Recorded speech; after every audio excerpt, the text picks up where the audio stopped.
नमः शिवाय। मैं हूं एस्ट्रोलॉजर के.एम. सिन्हा और मैं अपने इस यूट्यूब चैनल पर आप सभी का हार्दिक स्वागत करता हूं।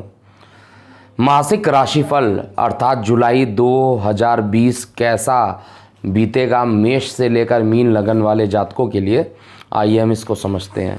इससे पहले मैं बता दूं, जो मेरा प्रेडिक्शन होता है that is totally based on ascendant, जिसको लगन कहा जाता है। और जिनको अभी भी नहीं पता है कि लगन क्या होता है, आप मेरे मोबाइल ऐप को डाउनलोड कीजिए और उसमें फ्री सेक्शन में जाकर कुंडली एक्सपर्ट कुंडली जनरेट कीजिए और वहाँ पर आपको आपका एसेंडेंट दिख जाएगा। और अगर कोई प्रॉब्लम होती है तो आप किसी दूसरे सॉफ्टवेयर का भी यूज़ कर सकते हैं।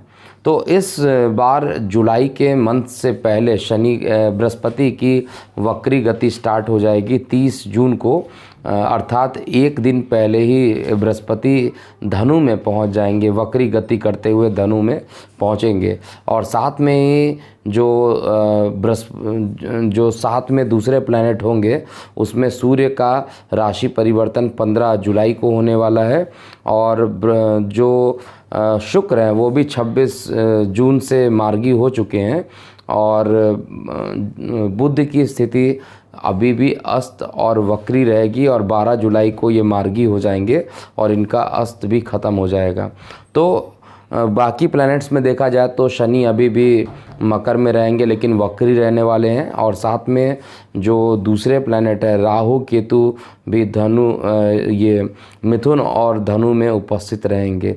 तो इनके प्रभाव के कारण आपके गोचर पे इसका क्या प्रभाव पड़ रहा है, इसको हम इस वीडियो में समझते हैं। नए दर्शकों को मैं बता दूं कि जो मेरा मोबाइल ऐप है कुंडली एक्सपर्ट का, जो मोबाइल ऐप है, जिन लोगों ने अभी भी नहीं डाउनलोड किया है वो प्ले स्टोर पर जाके डाउन कर लें। और उसके अंदर अपडेशन की प्रोसेस साइमल्टेनियसली चल रही है, इसलिए अभी कुछ दिनों के अंदर आपको इसके अंदर जो कुछ छोटी मोटी प्रॉब्लम जो दिखाई दे रही थी, जैसे कई लोगों को बर्थ डिटेल डालने में दिक्कत हो रही थी, वो भी रेक्टिफाई किया जा रहा है। और जो पेड क्लाइंट है उनके लिए कोड का जनरेशन जो बोला गया था वो जनरेट भी किया जा रहा है बैकएंड की तरफ से, लेकिन इतने ज़्यादा बल्क नंबर में इसको किया जा रहा है, थोड़ा टाइमिंग इसमें अभी भी लग रहा है। पेड कस्टमर्स के लिए जब तक ये नहीं अवेलेबल होता है, आपको कुछ मतलब कल या परसों से आपको आपकी कुंडली आपके रजिस्टर्ड ईमेल आईडी पर भेज दी जाएगी, जिस पर आपने अपना लॉगिन कर रखा हुआ है।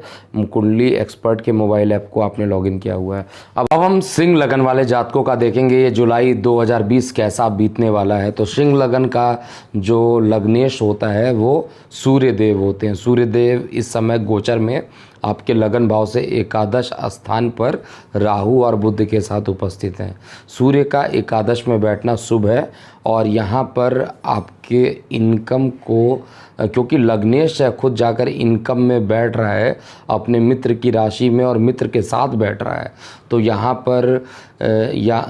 पर सूर्य की उपस्थिति आपके लिए आय के स्रोत को बढ़ाना और बड़े भाई बहनों से लाभ की स्थिति उत्पन्न करना और बड़े बुजुर्गों का आशीर्वाद मिलना, सूर्य लगभग 15 जुलाई तक आपका ये करने वाला है। लेकिन जैसे ही 15 जुलाई के बाद का टाइम आएगा और ये सूर्य का राशि परिवर्तन कर्क में चला जाएगा, सूर्य आपके लगन से कहाँ पर हो जाएंगे, द्वादश में हो जाएंगे। ठीक इसी टाइम पर यात्राओं के योग बनने शुरू हो जाएंगे और इसी ड्यूरेशन में, हालांकि अंतर्राष्ट्रीय फ़्लाइट अभी भी बंद है, लेकिन मुझे 15 जुलाई के बाद की जो कंडीशन गोचर में दिखाई दे रही है, इसमें असाधारण रूप से एक लंबी यात्राओं का योग सिंह लगन वाले जातकों का होगा। लग्नेश का 12th हाउस में जाना और उसकी दृष्टि जो है रोग ऋण शत्रु पर जब पड़ेगी तो निश्चित रूप से आपके रोग ऋण और शत्रु कम होंगे। और जो बहुत दिनों से गुप्त शत्रु छिपे हुए थे उनका भी यहाँ पर दमन हो जाएगा। और निश्चित रूप से सूर्य का जो राशि परिवर्तन पहले हो या बाद का हो, यानी पूरे जुलाई मंथ की बात किया जाए तो सूर्य आपके लिए अत्यंत श्रेष्ठ फल लेकर इस मंथ आने वाले हैं। दूसरे प्लैनेट की बात करता हूँ, शुक्र की बात करता हूँ। देखिए इस कुंडली में शुक्र को 2 घर मिले हैं, एक तो पराक्रम का स्थान मिला है, दूसरा दशम स्थान मिला हुआ है। दशम स्थान में शुक्र अभी गोचर में विराजमान है और 26 जून से ये यानी कल से ये आज से ये मार्गी हो चुके हैं। और शुक्र का मार्गी होना दशम स्थान पर आपके लिए एक अत्यंत शुभ रचना यहाँ पर करता है, क्योंकि यहाँ पर शुक्र मालव्य नाम का पंच महापुरुष योग बनाता है और ये सुख स्थान को देखता है। लेकिन अपने शत्रु राशि पर जब इसकी दृष्टि पड़ती है तो ये यहाँ पर एक निगेटिव असर दे सकता है, आपके माता के स्वास्थ्य में कुछ प्रॉब्लम दे सकता है। भूमि वाहन मकान का खरीदना इस समय लाभदायक नहीं होगा, क्योंकि शुक्र की जो आपके शत्रु राशि पर दृष्टि पड़ रही है वो एक अच्छा इंडिकेशन नहीं है। लेकिन जो लोग जॉब के लिए काफ़ी दिनों से परेशान हैं, जिनको जॉब नहीं मिली है, उनके जॉब मिलने की भी संभावना यहाँ पर गोचर में शुक्र करेगा। और अभी कुछ दिनों के लिए शुक्र यहाँ पर रहेगा, इसके बाद इसका राशि परिवर्तन जैसे ही होगा ये एकादश में चला जाएगा तो अचानक से आपके प्रेम प्रसंग यहाँ पर बढ़ जाएंगे।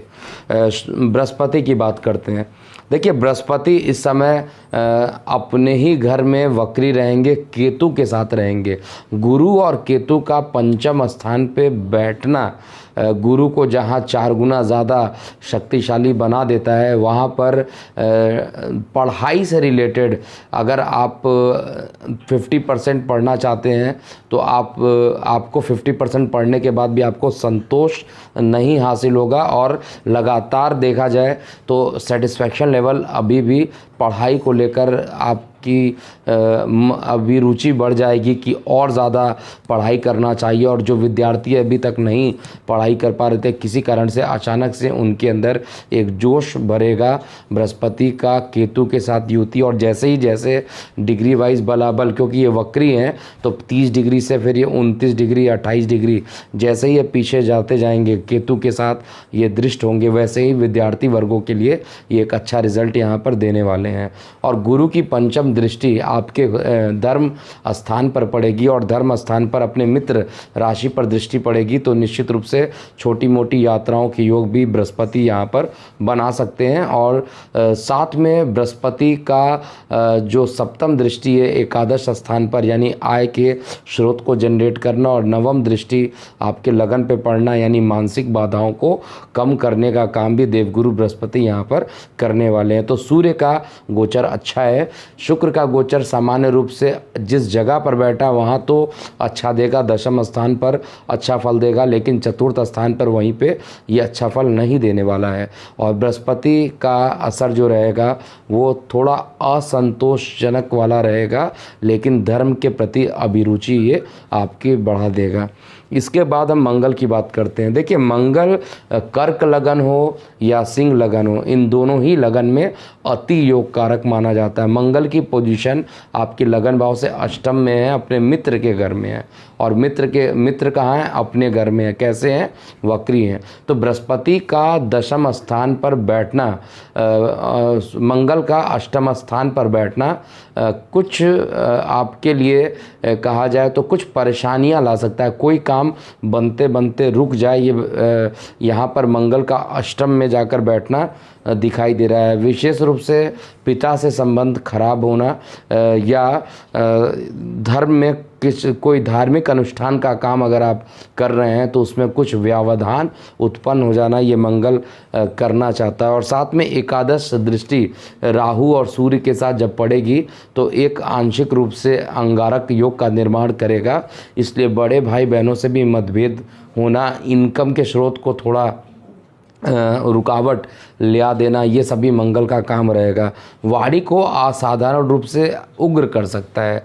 जिनको थायराइड की प्रॉब्लम है उनके थायराइड को ये बढ़ा सकता है गोचर में। और इसकी जो अष्टम दृष्टि आपके पराक्रम में जाएगी तो ज़रूरत से ज़्यादा आपको मेहनत भी करना पड़ेगा। ओवरऑल देखा जाए और इसकी जो दृष्टि पड़ रही है वो शत्रु राशि में जा रही है, इसलिए बहुत अच्छा रिजल्ट ये अष्टम दृष्टि से नहीं देने वाला है। छोटे भाई बहनों से भी कुछ विवाद की स्थिति मंगल गोचर में इस मंथ करेगा। तो ओवरऑल देखा जाए राहु केतु का ऑलरेडी मैंने पहले ही बता दिया है, और जितने भी मेरे प्रोडक्शन होते हैं वो बेहद सामान्य स्तर पर इसको देखना चाहिए, क्योंकि 50% की बात मैं कर रहा हूँ। गोचर केवल 50% आपको हेल्प करेगा, और जो मेरे पेड क्लाइंट है जो कुंडली एक्सपर्ट का मोबाइल ऐप डाउनलोड कर रहे हैं, उन सभी लोगों का मेरे पास date of birth, time of birth, place of birth है। तो गोचर तो सभी को पता है और date of birth, time of birth मुझे पता है, तो उनके लिए कस्टमाइज वीकली और मंथली हॉरोस्कोप भी हमारी टीम रेडी कर रही है, और जुलाई के दूसरे हफ्ते तक हम इसको कंप्लीट कर लेंगे, ऐसा हम लोगों ने ये तय किया है, और ये कंप्लीट हो जाएगा। तो जुलाई के मध्य भाग से जो पेड क्लाइंट है उनको भी उनके अकॉर्डिंग जो कस्टमाइज़ होगा वो भी मिलना स्टार्ट हो जाएगा। बाकी फ्री यूज़र्स को भी जो सुविधाएं हैं जो अभी ब्लॉक हैं उनको भी अनलॉक करने की कोशिश की जा रही है। तो जिन लोगों ने अभी भी मोबाइल ऐप डाउनलोड नहीं किया है वो अभी भी मोबाइल ऐप डाउनलोड कर लें। अब हम बात करते हैं सिंह लगन के लिए अच्छे दिन कौन कौन से रहेंगे इस महीने के लिए। तो सिंह लगन के जो अच्छे दिन रहेंगे वो 7 जुलाई, नोट कीजिए, 3 जुलाई, 7 जुलाई, 11 जुलाई, 21 जुलाई, 25 जुलाई, 28 जुलाई, ये साधारण रूप से अच्छे रिजल्ट देने वाले हैं। और जैसे कर्क में मैंने बताया था 5 से 8 एक ऐसा टाइम है जिसमें विशेष सावधानी बरतने की ज़रूरत है। उसी तरीके से आपकी जो कुंडली यहाँ पर दिख रही है इसमें 5 से लेके 10 तक का जो टाइम है इसमें थोड़ा सा आपको सावधानी बरतनी चाहिए। इस महीने का जो शुभ रंग आ रहा है वो ब्लड रेड कलर आ रहा है, और ब्लड रेड कलर आपको ज़्यादा पहनना चाहिए यहाँ पर, और साथ में वाइट कलर भी अत्यंत शुभ रहेगा इस मंथ के लिए। आपको क्या करना चाहिए और क्या नहीं करना चाहिए, आपको आदित्य हृदय स्रोत का पाठ लगातार करना चाहिए, नंबर 1। आपको गायत्री मंत्र का जाप करना चाहिए। क्या नहीं करना चाहिए, आपको किसी भी कंडीशन में काले रंग के वस्त्रों का दान करना चाहिए, काले वस्त्र नहीं पहनना चाहिए। काले वस्त्र पहनिएगा तो थोड़ा प्रॉब्लम अभी इस महीने बढ़ सकता है। और ओवरऑल देखा जाए तो जॉब के लिए तो अच्छा रहने वाला है। फाइनेंस की बात किया जाए तो फाइनेंस में कुछ मिला जुला असर होने की संभावना है। जीवन साथी का सहयोग इस पूरे मंथ में आपको मिलने वाला है, और शिक्षा और विद्यार्थी वर्गों के लिए ये सामान्य रूप से असंतोषजनक महीना रहेगा, जिसमें पढ़ने के बाद भी अंदर से संतुष्ट नहीं होना, ऐसा मुझे गोचर में तो कम से कम दिखाई दे रहा है। तो अभी के लिए इतना ही। मैं हूँ एस्ट्रोलॉजर के एम सिन्हा। ओम नमः शिवाय।